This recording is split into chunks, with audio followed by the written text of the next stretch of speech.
Hi, and welcome to this video. In this video, I'm going to show you the methods of building a list from your YouTube channel. When you've had an active YouTube channel for a decent period of time and have garnered a massive number of engaged viewers, it's time to monetize your viewers. You may be wondering how other YouTubers can earn money from their subscribers, and here's the answer. Without further ado, let's get started. First and foremost, you will need to grow your subscribers list. The more subscribers you have, the better you can monetize them. However, when you are building up your list, focus on building engaged subscribers. Active and engaged viewers are more likely to become loyal customers. To attract and engage viewers, you will need to create content that your subscribers find valuable. If the content of your videos fails to provide any real value to your viewers, don't be surprised if you don't get any subscribers. Each video needs to deliver value, your best kept secrets, and your most effective solutions for the problems faced by your target audience. Last but not least, do not be afraid to ask people to subscribe to your channel at the end of your video. I believe that you had seen this before as well. A call to action in the form of an annotation asking viewers to hit subscribe. This is a surprisingly easy way to convert interested viewers into subscribers. Annotations are the most effective way of building up a list from your YouTube channel. It enables you to layer text, links, and hotspots over your video. When you use annotations, viewers can actually click on it and be redirected to the URL that you've set. With this function, you can add information, interact with your subscribers, and increase the engagement of your viewers. In fact, you've made their subscription easier by using annotation. They need not to scroll down and look for the link, just one hotspot on the video, and they can click on it and subscribe to your newsletter. To add annotations on your video, you will first need to go to the Video Manager. Click on the down arrow and select Annotations. This is the place where you can manage all the annotations for your videos. Moving on, when you are on the annotation page, you will see a page with all your videos. Beside each video, there is an Add Annotation button. Select the video that you wish to add an annotation to and click on the button beside the video. You'll then be redirected to the page where you can edit and create your annotation. You can decide when and where you want the annotation to be in your video, and of course, the duration of the annotation. Make the necessary changes and apply the changes, and that's it. The next method that allows you to build your list from your YouTube channel is by editing the annotation to your YouTube in-stream ads. You can tweak some links here to direct your viewers to your homepage or squeeze page. For the display URL, type in your homepage or associated website. This will create a link in your in-stream ad which the viewers can click on. In the final or destination URL, insert the URL of your associated website or squeeze page.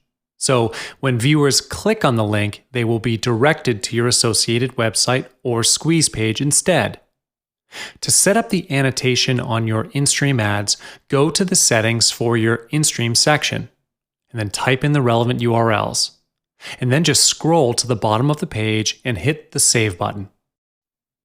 If you do not have any ad campaigns running at this moment, and you do not wish to start one, you can consider utilizing the Call to Action overlay function when you are editing your video. With the Call to Action overlay, you are able to add a call to action box in your video. The only difference of this function and annotation is you can't control the timing of the call to action box. By default, it appears right in the beginning of the video. And this is unlike annotations where you can set the time and design. One similar thing is they both allow you to link the viewers to your associated website. Other than using the annotation, you can utilize the description box of your videos as well. Put in the link of your associated website. Chances are still there where some of the viewers will read the description and hit on your link. You wouldn't want to miss any opportunity to collect leads. One small tip over here, keep your description as short as possible so that the viewers can see the link without expanding the section. People are less likely to expand the description box, so take heed of the length of your description when you are setting this up. As mentioned just now, do not be afraid to utilize the end of your video for a call to action. The call to action does not need to be long. Just a half a minute or a minute will be good enough. If people love your content and they stay until the end of the video, they are more likely to respond to your call to action. Just add an annotation at the end of the video to link them to your website. Here are some tips for you. First, and this is the most important one, don't forget every opportunity to get subscribers, because opportunities will not wait for you. Grab them before it's too late. You can actually get more viewers when you run your own ad campaign. Great things don't come for free. You will need to pay for the ad. However, it's definitely worth investing in. Instead of waiting for the organic traffic, paid traffic is much faster and more effective and pays off in the end. Last but not least, create an autoresponder account to manage your subscribers, such as Aweber. This is the best system where you can schedule your newsletters ahead of time and continue with the other important tasks. In this video, we'll take a look at how you're going to find a niche and how to determine whether it's profitable or not. It's a little detour from the main topic, but this chapter wouldn't be here if it wasn't important.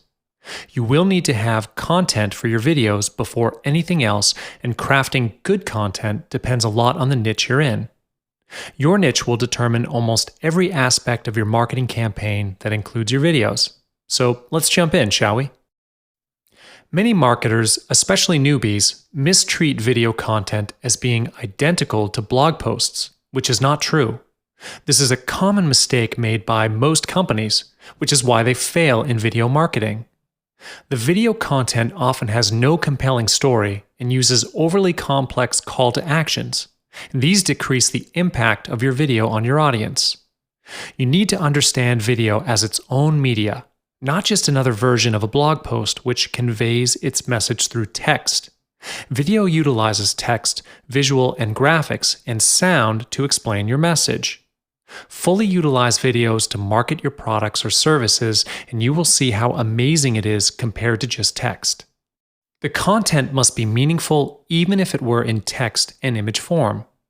Usually, to create a video, you must first create a storyboard with just images and text.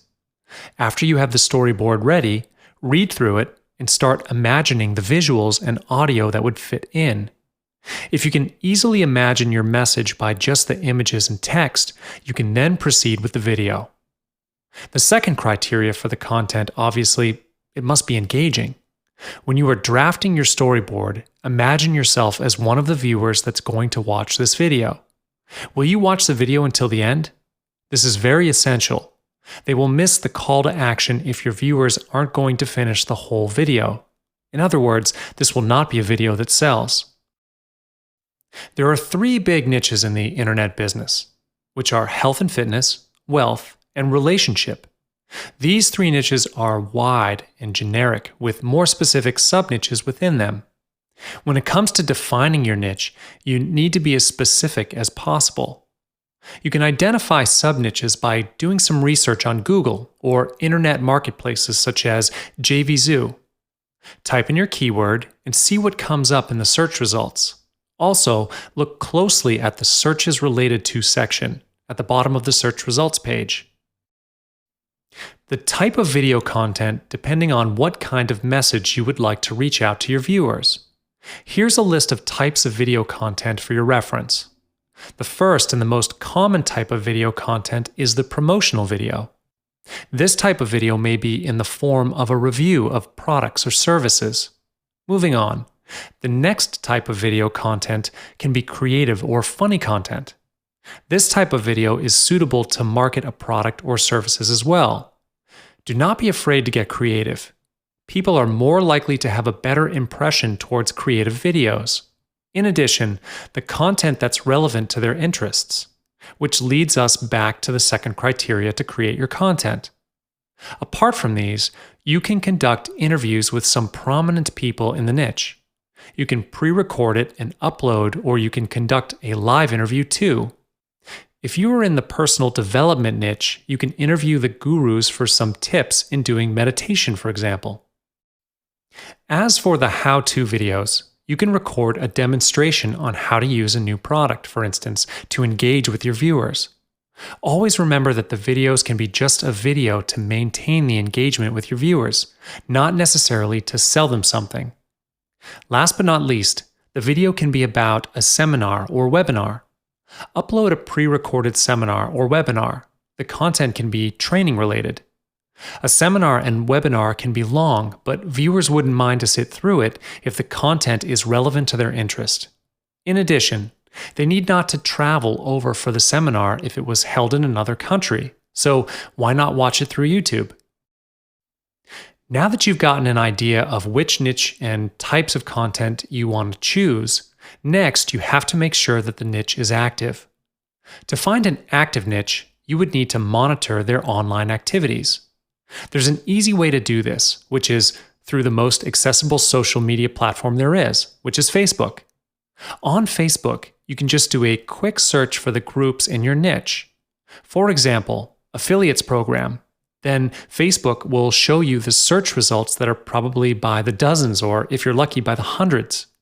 If there are still activities in the group, especially online, that means the niche is definitely viable. How do we know whether the niche is profitable or not? One way to find out the profitability of the market that you can do by yourself is by monitoring the products sold to that niche. For instance, the affiliate program niche, which is an information product. You can go ahead and find products that are related to this by a search on marketplaces like Warrior Plus, ClickBank, or JVZoo. These marketplaces have an eclectic collection of products that you can find. They cater to almost all niches you can possibly find. Once you've found these products, you can go on to look for their reviews and ratings. It is best that you look at the products that are top sellers and sell products on that niche. You can usually find them in the main pages of all the marketplaces. This way, you will know what kind of products rank the highest in terms of sales. When it comes to the content creation, you need to be as specific as you can. The market of your choice is huge, competitive, and most likely saturated. Chances are there are bigger names with better products. So, how are you going to compete with them? It's easier and wiser to have a specialized and focused target rather than being too general. Instead, you can choose one of the many different ways to make money online and focus on a specific niche. Another way of getting the video content is by choosing the niche that you like, that you are passionate about. In school, you've probably been told by your teacher to write what you know. Why do they encourage this? Because when you work on something that you're familiar with or interested in, you'll be motivated to work harder and you are more likely to deliver better quality work. So if you are going to invest money, a lot of time and energy, you might as well do it on something that you enjoy. However, this should come last. The first thing you need to consider is the profitability of the niche. The reason for this being last and all other aspects should be prioritized is that most of the time, what we like doesn't really bring profit. Now that you finally know your niche, it's time for you to dig a little deeper and truly understand your target audience. Just like all other aspects of niche searching, you can't be generic when it comes to target audience. You have to know their gender, age group, and many other specifics. To do this, it usually takes experience and lots of research. The best kind of research is when you rub shoulders with your target audience. Join the Facebook groups, forums, and any other type of discussions. This is how you learn their behavior, their language, and most importantly, their concerns. Expand your knowledge and understanding on your target market. This is a necessary move to do the marketing. Not only that, you can take the opportunity to network and strengthen your presence in the market as well.